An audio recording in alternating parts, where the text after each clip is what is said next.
ఈ సంవత్సరం ఆ ట్యాబ్స్ కింద పడిపోతుంటే అవి గ్లాస్ పైన ఉన్న అవి బేట్ల వారి పగిలిపోవడం జరుగుతుందని వాటి సేఫ్ గార్డు అన్నీ కూడా ఇంకా దానికి కూడా ఇంకా యాడ్ చేసి కొత్త దాంట్లో కొత్త ఫీచర్స్లో 2-3 ఫీచర్స్ పెంచి ఆ జీబీ పెంచి 5 years వారంటీ పెట్టి ఇప్పుడు ఇవ్వబోతున్నాం ఇంకా పకడ్బందీగా ఆ పిల్లలకి ఇబ్బంది లేకుండా ఉండడానికి అని చెప్పి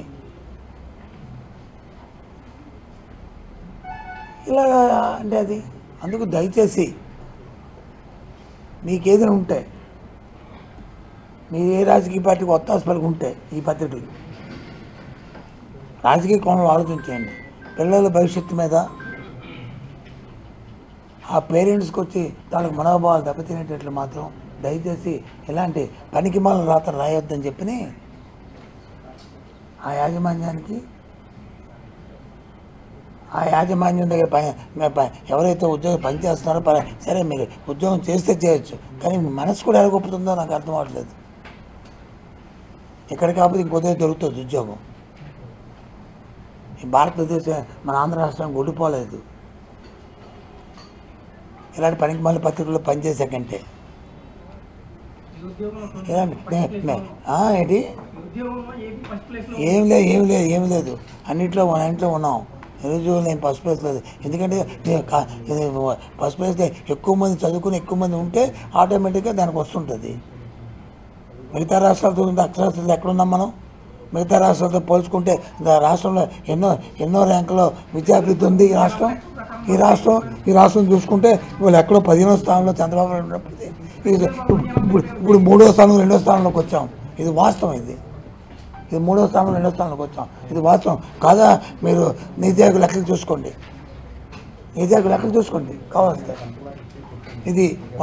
కాబట్టి ఈ డేట్స్ ఇవి అన్నీ చెప్పాం. ఇప్పుడు మీద అడుగుతాడు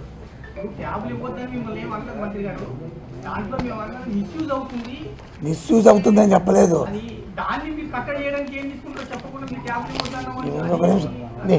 నువ్వేనా రాసావు? తెలుగు చూమిడిదా తెలియదా? కలదమ్మా చదువుతాను. ఇగో కొన్ని చోట్ల విద్యార్థుల తల్లిదండ్రులు ట్యాబుల్ని వెనక్కి తీసుకోవాలని ఉపాధ్యాయులు కోరుతున్నారు. అంటే వద్దనే కదా? మరి వద్దనే కదా? ఏం మాట్లాడతా వద్దనే ఎవరు చెప్పేది? నీకు చెప్పాలి తల్లిదండ్రులు పెట్టు. ఇలాంటి పనికి మాలిన రాతలు రాసుకొని చెప్పు. ఏ పేరుకి కంప్లైంట్ చెప్పండి పంపించండి. ఎందుకంటే ఇది మనోభావాలు దెబ్బతింటాయి, ఆ విద్యార్థుల వికాసం దెబ్బతింటుంది. ఆఫ్టర్ నీ రాజకీయం కోసం నీ తాలూకా పనికి మాలని ఎవరి గురించో చేసిన దానికి విద్యార్థులు బలి చేస్తారా? మరి మిగతా రాష్ట్రాలకు ఇస్తున్నప్పుడు అక్కడ మనం చూసి చేస్తున్న వాళ్ళు అక్కడేంటి పరిస్థితి? మరి ఏంటి మరి అర్థం ఏంటి? ఎవరి పేరు ఎవరు కంప్లైంట్? మీ రామోజీకి వచ్చి కంప్లైంట్ చేసిందా? చూపెట్టు కంప్లైంట్ పంపించు కంప్లైంట్ పంపించండి.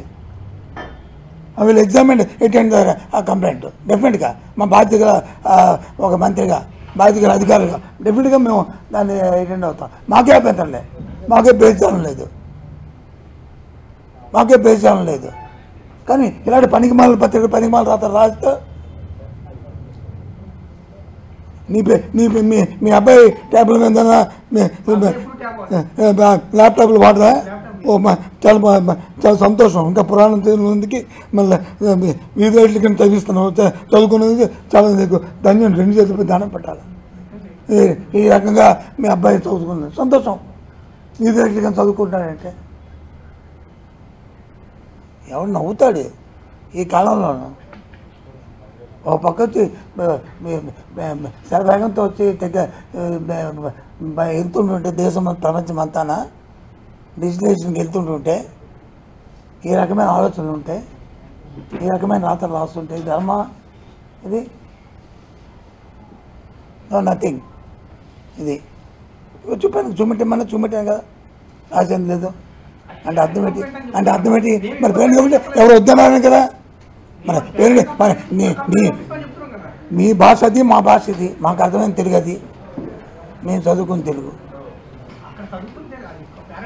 అది మేము చదువుకుని తెలియదు వద్దనగా అర్థం దానికి ఇండైరెక్ట్గానా సరే సరే అయిపోయిందిలే నీతో డిస్కషన్కి వేస్ట్ ఇవాళ 4 లక్షలు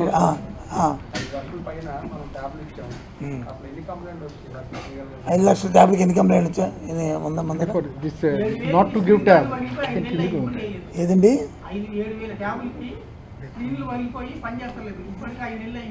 సో అప్పుడు నువ్వు అడిగే క్వశ్చన్ అది జెన్యూన్ అది వెరిఫై చేస్తాను నిజంగా 7,000 ట్యాబ్లెట్కి వచ్చి నువ్వు అన్నట్టు ఇంకా దానికి అటెండ్ అవ్వలేదు ఇవ్వలేదు అంటే అది అది అది మా తాలూకా వైఫల్యం నేను దాన్ని అటెండ్ అవుతాను అది గుడ్ అలాంటి క్వశ్చన్ ఏంటి తప్పు కాదు పిల్లలు ఇబ్బంది పడుతున్నారు అయ్యిందండి పలానా జిల్లాలో ఏవి ఎందుకు అటెండ్ అవ్వలేదు అడుగు అది తప్పు కాదు అందుకని ట్యాబ్ అయిపోద్దానంటే ఎవడు మిస్యూజ్ అండి ఏం మిస్యూజ్ అయిందండి ఎవడన్నా అవుతా మిస్యూజ్ అయితే ఒక 0.1% తప్పు జరుగుతుంది 99% మందిని అన్యాయం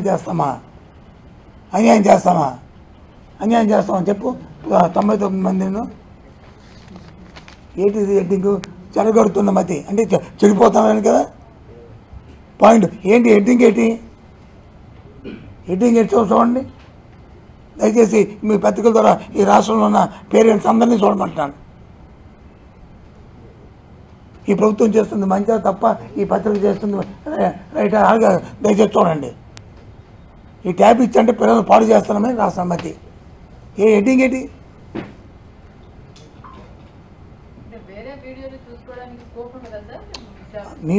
మేమైతే లాక్ చేస్తాం మా అంతానా లాక్ కొంతమంది వచ్చి అతిగా సిస్టమ్ తెలుసు కదా ఇప్పుడు వాళ్ళు కొందరు వచ్చి దాన్ని లాక్ని వచ్చి మళ్ళీ అన్లాక్ చేసి చేయడం మాకు సెంట్రల్ సర్వర్కి వచ్చేస్తుంది అంతా మాకు ఇమీడియట్ తెలిసిపోద్ది తెలిసినంటే మళ్ళీ మేము వారం చేసి మళ్ళీ అది లాక్ చేసి అది కాకుండా రోజుకి ఆ వీడియో ఆ ట్యాబ్ ఎన్ని గంటలు పనిచేస్తుంది ఎన్ని గంటలు వాడుతున్నారు టీచర్ కానీ స్టూడెంట్ కానీ మాది రికార్డు ఉంటుంది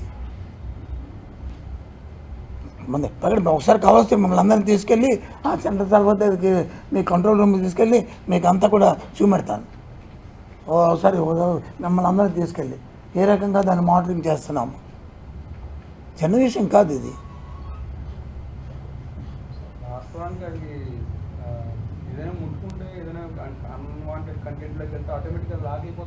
ఆటోమేటిక్గా లాక్ అవుతానికి పెరిగిపోయింది కదా బాస్ ఇప్పుడు మేధాశక్తి ఒక్కో దగ్గర ఏదైనా దాన్ని అన్లాక్ చేసేది ఏదైనా ఉండి చేస్తే అది మాకు తెలుస్తుంది మాకు వెంటనే మేము రెటిఫై చేసి ఆ వెంటనే ఆ స్కూల్కి చెప్తున్నాం వాళ్ళు వెంటనే దాన్ని అన్లాక్ చేస్తాం పేరెంట్కి కంప్లైంట్ ఇస్తున్నాము పేరెంట్కి ఇన్ఫామ్ చేస్తున్నాము అవన్నీ చేయొద్దని